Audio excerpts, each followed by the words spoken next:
Bonjour monsieur. Bonjour. Vous pouvez vous présenter s'il vous plaît. Oui, je suis docteur héritier Milenge Kamalebou. Je suis biologiste de formation d'orientation écologie et gestion des ressources végétales. Et plus tard, au niveau de la thèse, je l'ai orienté dans la gestion de la biodiversité et aménagement forestier durable. Alors docteur, vous venez de faire une présentation riche d'informations. Je voudrais que vous puissiez nous faire la synthèse de ce qu'a été votre présentation. Ok, très bien. En fait, nous sommes ici dans le cadre du dialogue national sur la mise en œuvre du cadre mondial de la biodiversité pour l'après 2020, où la RDC, n'est-ce pas, est en train d'appuyer et d'accompagner la cible 3 du nouveau cadre. Et cette cible-là, 3, n'est-ce pas, vise entre autres la promotion et la valorisation des autres mesures de conservation efficaces par zone, afin, n'est-ce pas, d'atteindre 30% du territoire national qui soit sous conservation. C'est dans ce sens qu'on est là. Alors, est-ce que c'est parce que vous travaillez déjà avec les communautés à la base, vous connaissez un peu les besoins et vous avez déjà identifié plusieurs aspects qui sont déjà rencontrés et d'autres qui n'ont pas encore été rencontrés. On voudrait déjà savoir, lorsqu'on parle aujourd'hui des autres mesures de conservation efficace, on fait allusion à quoi concrètement? Quelles sont ces mesures? Ok, merci beaucoup. En fait, le concept autres mesures de conservation efficaces par zone, en sigle ou sous l'acronyme AMCE ou AMEC, c'est en fait une nouvelle approche qui vise à promouvoir toutes ces initiatives-là qui ont été mises en place par soit les communautés locales et les peuples autochtones, les structures privées ou des structures gouvernementales, en dehors bien évidemment des aires protégées classiques, et que ces initiatives aient, n'est-ce pas, un effet positif sur la conservation ainsi que de la biodiversité. Et donc avec la cible 3 du nouveau cadre mondial post-2020, les experts ont compris que avec seules les aires protégées classiques, ce n'est pas évident qu'on atteigne 30%. Vous allez vous rappeler d'ailleurs, n'est-ce pas, on a commencé avec les engagements pour atteindre 15%. La RDC n'était pas arrivée à 15%. On est allé à 17%. On n'a pas su réunir 17%, n'est-ce pas, qui soient conservés en termes d'aires protégées classiques. C'est alors que dans le nouveau cadre, n'est-ce pas, ça a commencé bien évidemment avec l'objectif 11 du protocole d'Aichi. Et que donc on vise maintenant à mobiliser toutes ces initiatives-là qui ne sont pas d'aires protégées classiques, mais qui ont un effet positif sur la conservation de la biodiversité pour, n'est-ce pas, nous ramener à ces 30%-là et que donc le gouvernement congolais, au travers du ministère de l'Environnement, va essayer maintenant de valoriser et de rapporter toutes ces initiatives, faire des rapports, n'est-ce pas, au niveau international à l'ICN pour justifier, n'est-ce pas, ces efforts-là au niveau national, qui soient des efforts gouvernementaux, des efforts de structures privées ou des communautés locales et peuples autochtones. Quels sont les défis, les réels défis aujourd'hui auxquels sont confrontés les APAC à travers la RDC? Justement, c'était ça le nez même, n'est-ce pas, de la présentation d'aujourd'hui, parce qu'en fait, il s'est avéré que certaines initiatives qui peuvent être considérées comme des candidats à MEC potentiels, jusque-là ne répondent pas encore à certains des critères, n'est-ce pas, qui doivent être respectés.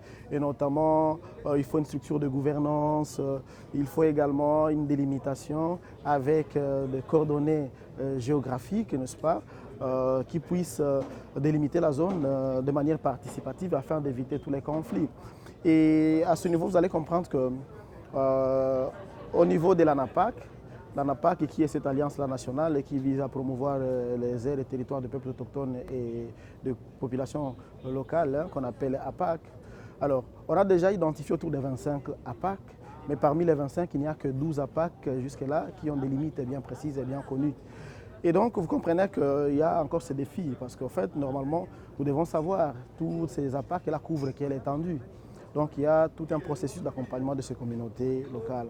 De l'autre côté, il y a également les CFCL, les concessions forestières des communautés locales, parmi lesquelles on a pratiquement deux vocations. Il y en a qui sont là, qui visent uniquement la conservation. D'autres, n'est-ce pas, intègrent la conservation et l'exploitation rationnelle de manière traditionnelle des ressources naturelles. Et on se demande justement pour ces CFCL, la vocation d'exploitation par moment, est-ce qu'on va considérer toute l'étendue de la CFCL ou c'est uniquement cette zone intégrale de protection qui soit considérée comme un MEC potentiel?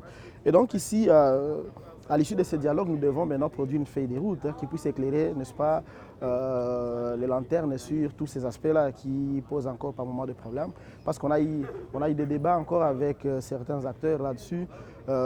S'il faut revenir sur les APAC, il y en a par exemple qui disaient que non, la délimitation des APAC ne doit pas vraiment rester axée sur les droits positifs et que donc il suffit de constater le fait qu'il y a des communautés locales et pygmées, peuples autochtones qui sont dans un espace donné et qu'ils jouissent naturellement de manière traditionnelle de leurs ressources et considérer l'espace directement comme une APAC. Mais d'autres ont dit mais pour éviter des conflits éventuels, il faut toujours avoir, n'est-ce pas, des limites bien précises avec des coordonnées GPS et que cela soit fait de manière, disons, participative.